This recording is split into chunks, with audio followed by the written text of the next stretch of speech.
मंगल भवन मंगलहारी द्रवौ सुदशरथ अजित बिहारी चतुर राम महतारी बीच पाई निज बात समारी पठे भरत भूप ननियौरे राम मातु मत जानवरौ रे सेवहि सकल सवति मोहिनी के गर्भित भरत मातु पद पीके साल तुम्हार कौशिलहि माई कपट चतुर नहीं होई जनाई राजहि तुम पर प्रेम विशेषी सवति स्वभाव सकल नहीं देखी रचि प्रपंच भूपर अपनाई राम तिलक हित लगन धराई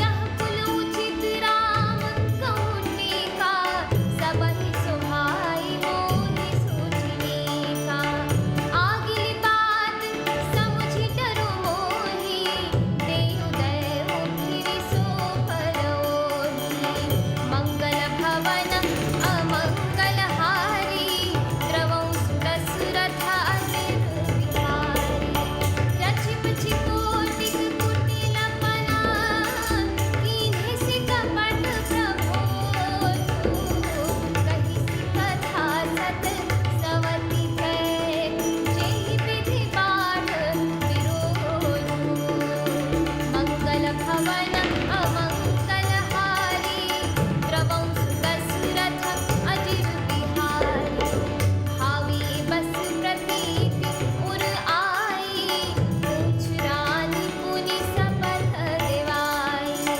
का पूछम तुम गबहु न जाना निज हित अनहित पशु पहिचाना भयउ पाखु दिन सजत समाजो तुम पाई सुधि मोहि सन आजो खाय पहिरिया राज तुम्हारे सत्य कहे नहीं दोषु हमारे जो असत्य कछु कहब बनाई तो बिन देहि हमहि सजाई राम ही तिलक काले जो भयउ तुम कहु विपति बीजु बीत भयउ रेख खचाई कहउँ बलु भाषी भामिनी भई दूध कई माखी जौ सुत सहित करहु सेवकाई तो घर रहहु न आन उपाई मंगल भवन अमंगलहारी द्रवौ सुदशरथ अजित बिहारी कद्रु बिन कहि दीन दुखु तुमहि कौशल्या देव हरत बंदी गृह सेहि लखन राम के नेव मंगल भवन मंगलहारी द्रवौ सुदशरथ अजित बिहारी। अर्थात राम की माता कौशल्या बड़ी चतुर और गंभीर हैं। उसकी था कोई नहीं पाता। उसने मौका पाकर अपनी बात बना ली। राजा ने जो भरत को ननिहाल भेज दिया उसमें आप बस राम की माता की ही सलाह समझिए। कौशल्या समझती हैं कि और सब सौतें तो मेरी अच्छी तरह सेवा करती हैं, एक भरत की माँ पति के बल पर गर्वित रहती है।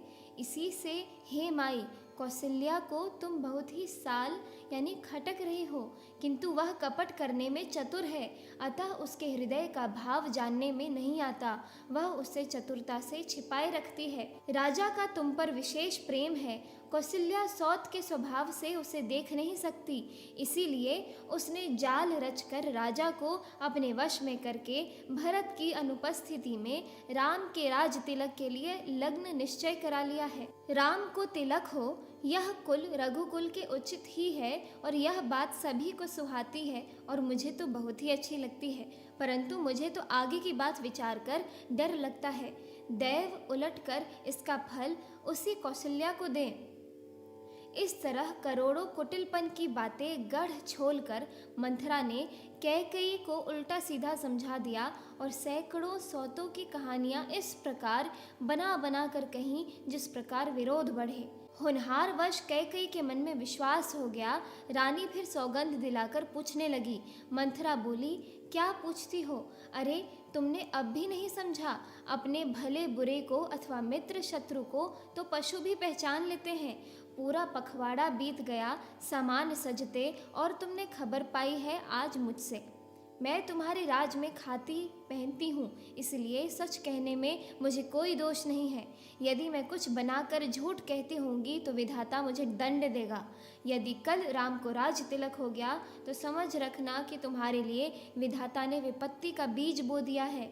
मैं यह बात लकीर खींचकर बलपूर्वक कहती हूँ, हे भामिनी, तुम तो अब दूध की मक्खी हो गई। जैसे दूध में पड़ी हुई मक्खी को लोग निकालकर फेंक देते हैं, वैसे ही तुम्हें भी लोग घर से निकालकर बाहर करेंगे। जो पुत्र सहित कौशल्या की चाकरी बजाओगी तो घर में रह सकोगी, अन्यथा घर में रहने का दूसरा उपाय नहीं है। कद्रू ने विनता को दुख दिया था, तुम्हें कौशल्या देगी। भरत कारागार का सेवन करेंगे, यानी जेल की हवा खाएंगे, और लक्ष्मण राम के नायाब सहकारी होंगे। इस एपिसोड में इतना ही। आगे की कथा सुनने के लिए कृपया मेरे YouTube चैनल को ज़रूर सब्सक्राइब करें। जय सिया राम।